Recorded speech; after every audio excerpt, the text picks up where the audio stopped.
రాయలసీమ కరువు వలసల శాశ్వత పరిష్కారం కోసం కేంద్ర రాష్ట్ర ప్రభుత్వాలు కృషి చేయకుండా రాయలసీమ ప్రాంతానికి సాగు త్రాగునీరు అందించి ఆదుకోవాలని పోరాడుతున్న రాయలసీమ ఉద్యమ నేత బొజ్జ దశరథరామరెడ్డిని అరెస్టు చేయడం అన్యాయమని రాయలసీమ సాగునీటి సాధన సమితి నాయకులు ప్రజా సంఘాల నాయకులు ప్రశ్నించారు. బొజ్జ దశరథరామరెడ్డి అరెస్టుకు నిరసనగా బుధవారం నంద్యాల శ్రీనివాస సెంటర్లో రాయలసీమ సాగునీటి సాధన సమితి మరియు ప్రజా సంఘాల ఆధ్వర్యంలో రైతులు మానవహారంగా నిలిచి నిరసన తెలిపారు.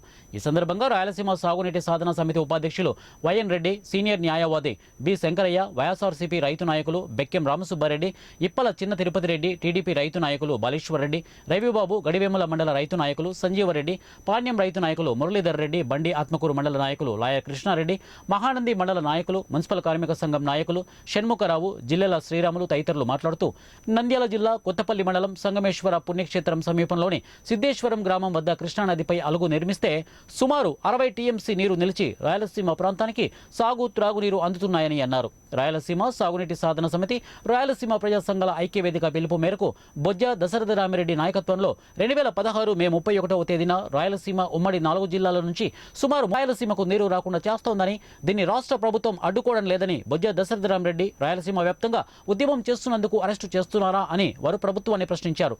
రాయలసీమ ప్రాంత సాగునీటి హక్కుల కోసం అలుపెరగని పోరాటం చేస్తున్న దశరథరామిరెడ్డిని అరెస్టు చేయడం రాయలసీమ గొంతును అణిచివేయడమేనని వారు తీవ్రంగా విమర్శించారు. అరెస్టులతో రాయలసీమ ఉద్యమకారుల గొంతు నొక్కలేరని, బొజ్జ దశరథరామరెడ్డిని బేషరతుగా విడుదల చేసి కేసులు రద్దు చేయాలని, జగన్ ప్రభుత్వం కేంద్రంపై ఒత్తిడి పెంచి కర్ణాటకలో అక్రమంగా నిర్మిస్తున్న అప్పర్ భద్ర ప్రాజెక్టును ఆపాలని, ఆంధ్రప్రదేశ్కు ముఖ్యంగా రాయలసీమ ప్రాంతానికి తీవ్రంగా అన్యాయం చేసే కృష్ణానది నీటి తరలింపు, నల్ల చట్టాలు రద్దు చేయించాలని, కర్నూలులో కేఆర్ఎంబీని ఏర్పాటు చేయాలని, రాయలసీమలో పెండింగ్లో ఉన్న ప్రాజెక్టులకు నిధులు కేటాయించి వెంటనే పూర్తి చేయాలని వారు డిమాండ్ చేశారు. ఈ కార్యక్రమంలో వివిధ ప్రాంతాల నుంచి వచ్చిన ప్రజా సంఘాల నాయకులు, రైతులు పెద్ద ఎత్తున పాల్గొన్నారు. కేవలం అరెస్ట్ చేస్తున్నారంటే ఈయన స్వరం మార్చినాడు.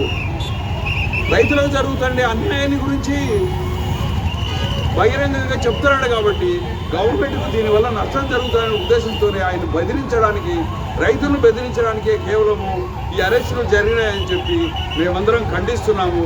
ఆయనను తక్షణము విడుదల చేయాలని చెప్పి అనుకుంటే ఏమైందంటే రైతే రాదు, రైతే అని పోయేదానికన్నా రైతులకు నీళ్లు విషయంలో అన్ని విషయాల్లో మేలు చేస్తే బాగుంటుంది ప్రభుత్వం. గత ప్రభుత్వము, ఎందుకంటే గత ప్రభుత్వం ఉన్న ఈరోజు సిద్ధేశ్వరం మనం శంకుస్థాపన చేసిపోయింది.